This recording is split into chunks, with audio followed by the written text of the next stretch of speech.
Ernest Holmes addresses the question, what do we mean by the silence in Living the Science of Mind? Page 418 to 423. Here is an excerpt to whet your appetite. Going into the silence does not mean that either our mental or our physical reactions are obliterated, for if they were, we should pass into oblivion. Jesus gave a good example of going into the silence when he told us that in prayer we should enter the closet and close the door. His language was symbolic. Entering the closet means withdrawing into one's own mind. For it is from one's own mind that the creativeness which one possesses emanates. The closet has been referred to as the secret place of the Most High, the Holy of Holies, and the tabernacle of the Almighty. Join me as we take a breath and drop into the silence within. Please pause a moment.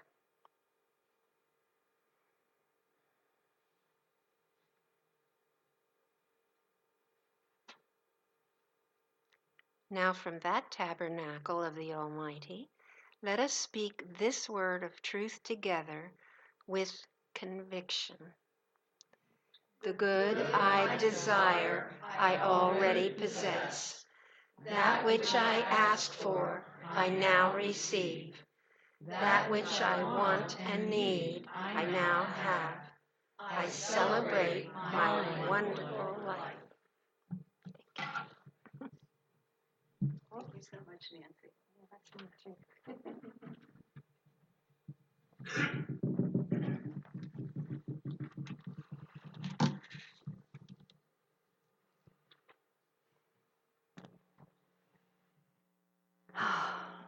The silence.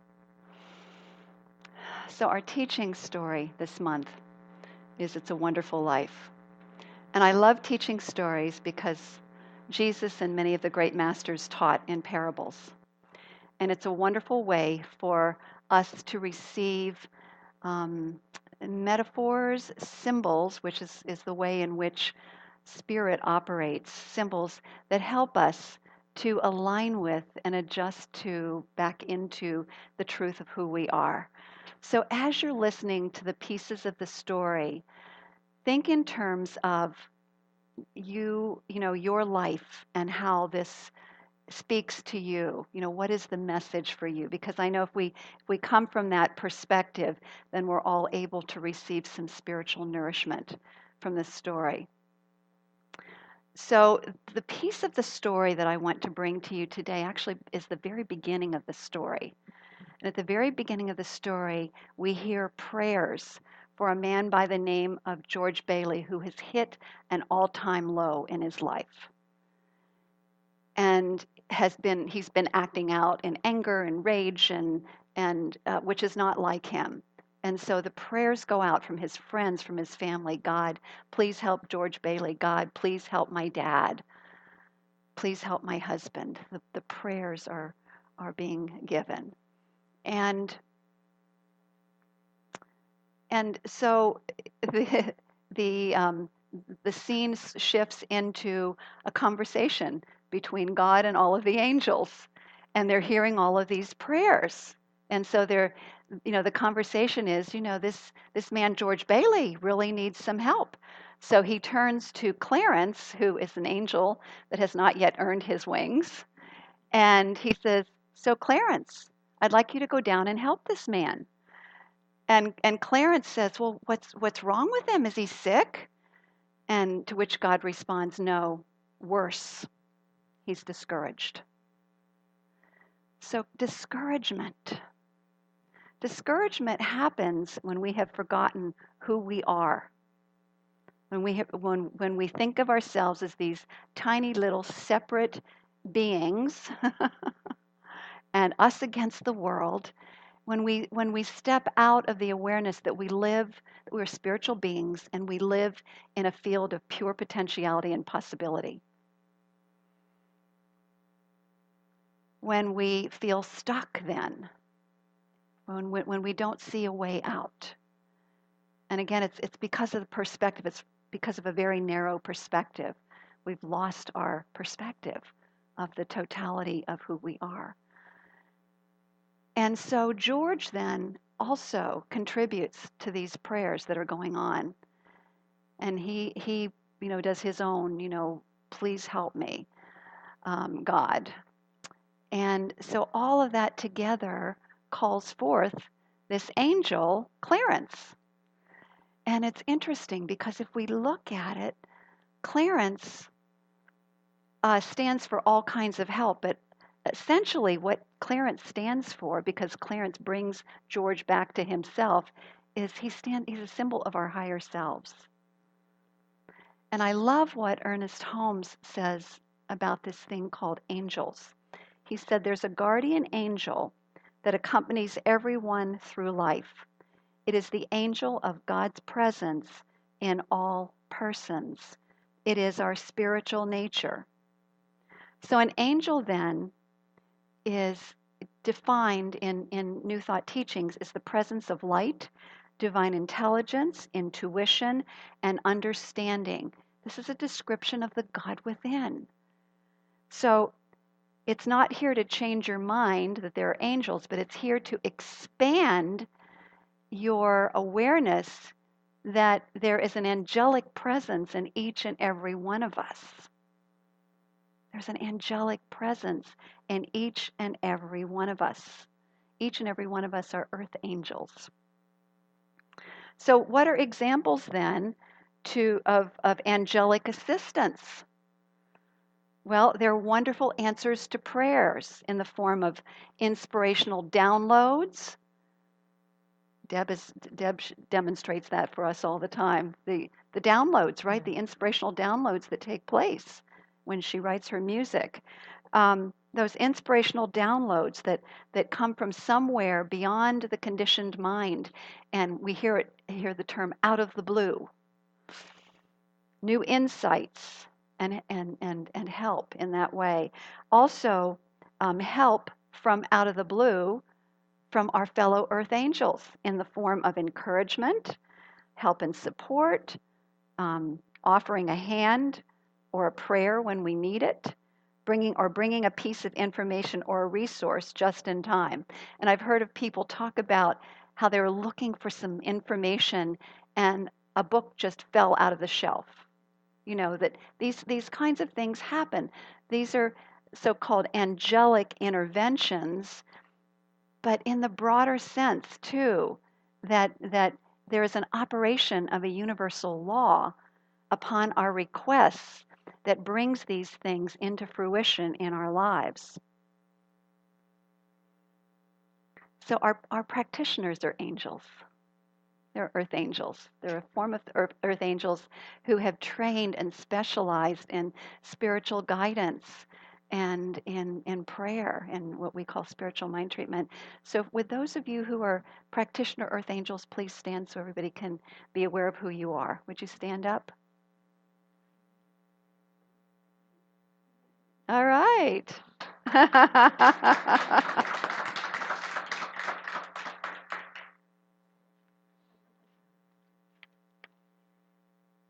So let's get very clear about something, that we don't receive help, the kind of help we need, by dwelling on the problem, by focusing on what's wrong. That's not the way to go. We get true and lasting help when we do what Ernest Holmes described as going inward and upward and not going external. Going inward and upward, not external. So when we look to external things for help, thinking that's where the help is going to come from, and sometimes it comes in support of other people, but the idea is that it's important to learn to go within and upward into the silence. So there are steps in going into the silence. And Jesus, when he talked about going into the silence, and what Ernest Holmes also talks about, is it's an opportunity to go deep within to our true selves, to the true nature of the divine, which is in the silence. And that is the place from which the ideas, the solutions, the inspiration springs. It comes out of the silence. So, step one, going into the silence. And sometimes, have you ever noticed, sometimes it requires difficult times for some of us, for many of us, maybe for all of us, to get us to be willing to go into the silence for the first time, and then also to keep up the practice every day, to practice that time in the silence. And of course, when we're willing to go, that's where we receive this divine assistance. And again, Jesus describes going into the silence, the secret place of the Most High, the tabernacle of the Almighty, the Holy of Holies, and it's the kingdom of heaven that's within too, is like entering a closet and closing the door. And I love that concept, his teaching metaphors, because it's a reminder of what happens when we close our eyes. We're closing the doors, the closet doors. We're going within into the silence of our own minds. And you say, the silence of my own mind? Are you kidding? It's like, well, you hear all the chatter that goes on. But here's the cool thing that happens is when we do that and we commit to that practice, we become, and listen to this word, the silent observer. We begin to see that the mental stuff comes and goes. The emotions, the sensations in the body, they come and they go. And then we become identified with the silence. We become the silent observer. We become identified with the spirit, the truth of who we are. And so it's a place of unity, with the Most High. Isn't that beautiful? So as we become the silent observer of it all, then we stand in the truth of who we are, and we realize that we have choices and that we live in a field of infinite possibilities. Out of the silence comes new ideas. Out of the silence comes solutions and answers. And we can witness that taking place. We can watch the surface mind and the mind chatter, and we can also dive deep beyond that and witness the new that's being given birth. So it occurred to me as I was thinking about this, the silent observer, witnessing the conditioned mind from the vantage point of, and so from the vantage point of the field of infinite possibilities. And I thought, oh, I am infinite possibilities. Because I'm the silence, I am the field of infinite possibilities. So repeat that after me. I am the field of infinite possibilities. I am the silent observer. Okay. So that's the first step. And the second step is make known our requests in secret. So Ernest Holmes said, here in the secret place of the Most High, the inner chamber of our own soul, are written the sacred words, I am. It is from this consciousness, the I am, conceived in silent recognition, that the creative power flows. The I am, listen to that, conceived in silent recognition, when we realize that I am that I am. I am the field of infinite possibilities. I am one with the source. That's when the creative power of all begins to be something not only that we use unconsciously day to day, but that we can use consciously, or can use us, but in a very conscious way. So since I am the field of infinite possibilities, I am that I am, there are some tools that we teach here in the spiritual community that are so powerful in this place of the silence, of again, the silence being being aware of our unity with the all that is. The silence is that sense, that awareness of our unity with the all that is. So from that place, visioning, one of the pillars that we teach here of our spiritual practices. Visioning is such a powerful tool here in the silence. And when we practice visioning, we go into the silence first and we ask questions, powerful questions like, what is the highest idea of my life? Or it could be, what am I here to share? What am I here to learn? How am I to serve? These are beautiful questions to ask in the silence and to see what comes up. So it's a contemplative type of meditation with powerful questions. So that's the visioning process. But then we can also use this as a time for spiritual mind treatment, the time of kind of affirmative prayer that we teach. So in that place, we can begin to claim the truth that God is all there is. I am that presence, that life individualized. I am that I am in person. And so I speak my word. I speak my word that whatever the solution is to what's going on in my life, I know it right here and right now. It's revealed to me. I understand. Do you see how we begin to use the power of our word to gain the information that we want? So you can do that either through visioning by asking a question, or you can state that it's already yours. You can claim it in that moment, giving thanks for it and releasing the word to the universal law of mind, knowing that law is revealing everything that you could need, is bringing all the resources that you could ever need or desire to you.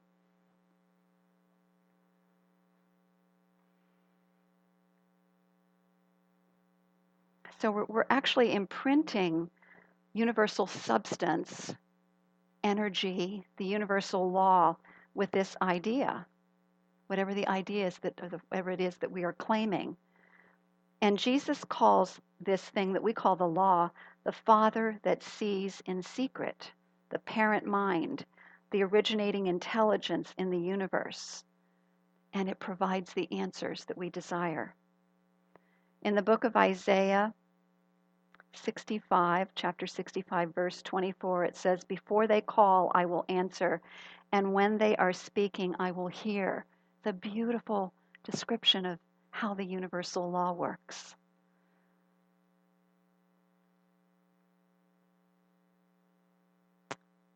And so the third step, so we talked about going into the silence, closing the door, going into the closet, becoming the observer.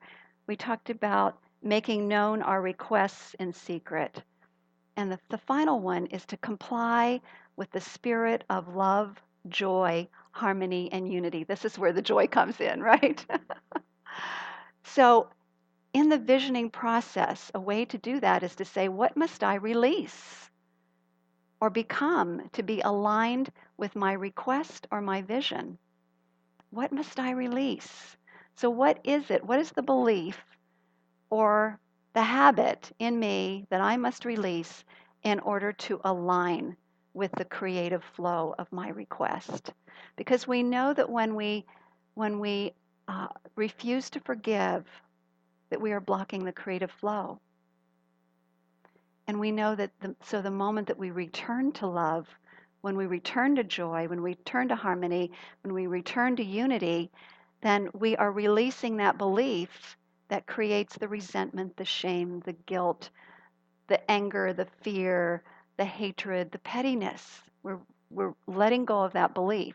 And it's a belief in separation ultimately, thinking it's me against them or them against me, and breaking down the bonds and realizing there's only one, and that there's either love or a call for love. So it's about giving yourself love and loving the other person, even if you choose not to be in relationship with them, but still extending love. So then here's the thing, when we align with love in this way, when we forgive, We forgive ourselves when we forgive others. Love alone begets love. Joy alone begets joy. We must become the vibration of those frequencies in order to receive more good.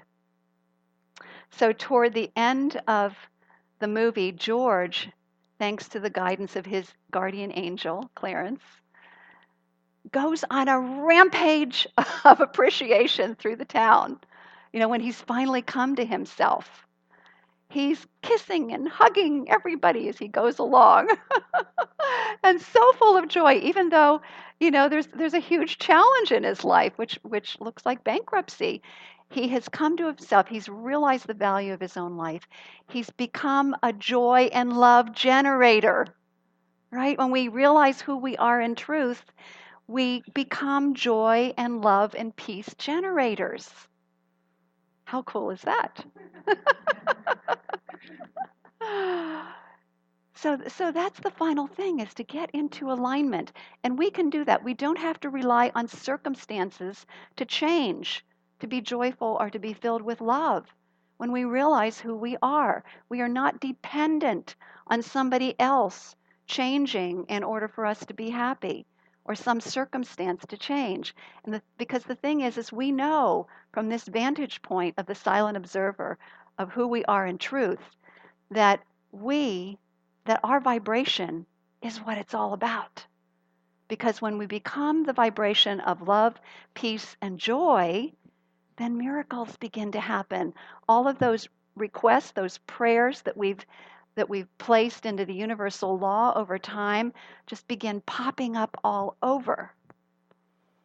I love it. And so again, if you're going through a George Bailey experience, so you can call it that from now on, I'm going through a George Bailey experience, when you feel like your life has hit an all-time low, or you've run into a challenge that you notice discouragement starting to take over, this is the time to remember that true, lasting help comes from going within and upward, and not external. Not external. It is a time to realize that when we are in that place of silence, we are in a place of spiritual power. Our word is power. We can claim the good for ourselves. We can claim greater understanding. We can claim the joy, the peace, and the love that we've been seeking as something that's already within us. And what a wonderful place to live from. Do you agree with me? Yes. Okay, and so it is.